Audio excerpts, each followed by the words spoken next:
একাধিক স্রষ্টা হলে মহাবিশ্বে কি ঘটত?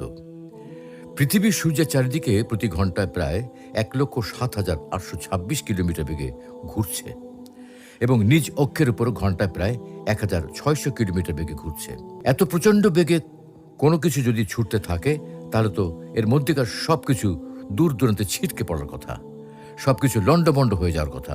অথচ কি আশ্চর্য, এত বিপুল গতি সত্ত্বেও পৃথিবীর কোনো কিছুই মোটেও ছিটকে পড়ছে না, পৃথিবীর বাইরে ছড়িয়ে পড়ছে না।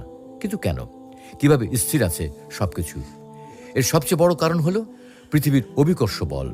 পৃথিবীর যে বল দ্বারা তার পৃষ্ঠে অবস্থিত সকল বস্তুকে নিজ কেন্দ্রের দিকে আকর্ষণ করে তাকে কি বলে? অভিকর্ষ বল বলে। অর্থাৎ পৃথিবী আমাদেরকে তার কেন্দ্রের দিকে আকর্ষণ করে।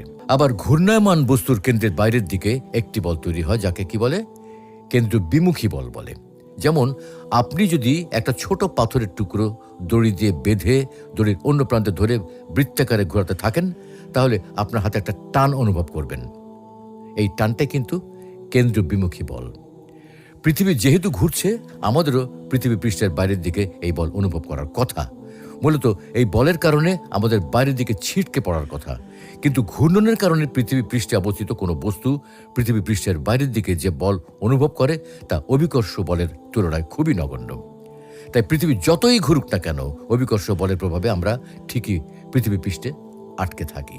তাহলে দেখা যাচ্ছে পৃথিবী সর্বদা সমবেগে গতিশীল, অর্থাৎ এর বেগ বাড়ছেও না আবার কমছেও না।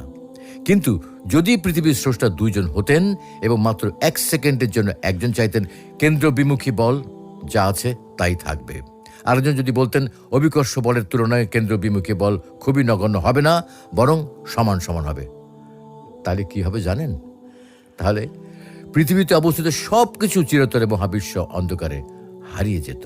আবার যদি মাত্র ১ সেকেন্ডের জন্য ঘন্টায় ১,৭,৮২৬ কিলোমিটার গতিতে ছুটে চলা পৃথিবীটা থেমে যেত, তাহলে প্রচণ্ড সংঘর্ষে পৃথিবীর সবকিছু চূর্ণ বিচূর্ণ হয়ে যেত।